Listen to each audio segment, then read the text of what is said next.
মাননীয় অধ্যক্ষ মহোদয়, সন্মানীয় বিধায়ক আব্দুৰ ৰহিম আহমেদ ডাঙৰীয়াই ব্যক্তিগত খণ্ডৰ বিদ্যালয়ত গৰম বন্ধৰ প্ৰসংগটো উত্থাপন কৰিছে। অসমত থকা ব্যক্তিগত খণ্ডৰ বিদ্যালয়সমূহ Assam non government educational institution act 2006 তাৰ দ্বাৰা নিয়ন্ত্ৰিত। মূলতঃ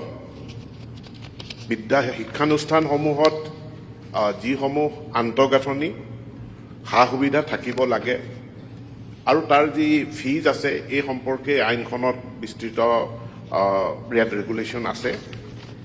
এতিয়া গৰম বন্ধ সকলোকে দিয়া হয়, কিন্তু গৰম বন্ধৰ সময়তো কিছুমান বিদ্যালয়ে মই ভাবোঁ যে ছাত্ৰ ছাত্ৰী বা অভিভাৱকৰ সন্মতি সাপেক্ষে তেওঁলোকে ৰিমেডিয়েল ক্লাছ কৰে বা ছামাৰ ভেকেশ্যন কেম্প অৰ্গেনাইজেশ্যন কৰে, ক্ৰীড়া সাংস্কৃতিক আদি বিষয়ত কিছুমান শিবিৰৰ তেওঁলোকে আয়োজন কৰে আৰু কিছু কিছু সংস্থা টিউশ্যন আদিও তেওঁলোকক অনুষ্ঠিত কৰা দেখা যায়।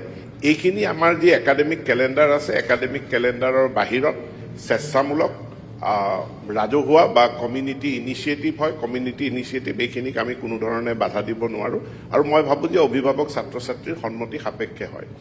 এতিয়া ব্যক্তিগত খণ্ডৰ বিদ্যালয়ৰ একাডেমিক কেলেণ্ডাৰ, সেই একাডেমিক কেলেণ্ডাৰখন কেনেকুৱা হ'ব সেইটো তেওঁলোকে ব্যক্তিগত খণ্ডৰ বিদ্যালয়ে নিয়ন্ত্ৰণ কৰে আৰু আমি চৰকাৰ হিচাপে ব্যক্তিগত খণ্ডৰ বিদ্যালয়ৰ গোটেই পাঠদান প্ৰক্ৰিয়া, তেওঁলোকৰ টিচিং মেথডলজি, তেওঁলোকৰ একাডেমিক কেলেণ্ডাৰ এই গোটেইখিনিলৈকে আমি সোমাই যাব বিচৰা নাই বা আমি সোমাই নাযাওঁ।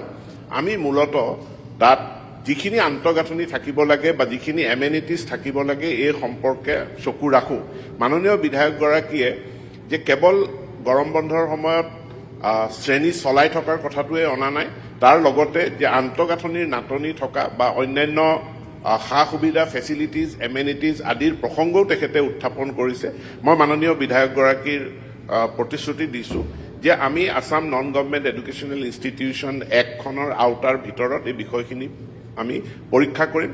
লগতে বিধায়কগৰাকীয়ে পৰামৰ্শও আগবঢ়াইছে যে ইয়াৰ আইনখনৰ সংশোধনীৰো পৰামৰ্শ আগবঢ়াইছে। মই পৰামৰ্শখিনিও আমি পৰীক্ষা কৰিম বুলি আমি বিধায়কগৰাকীক জনাইছোঁ। ধন্যবাদ।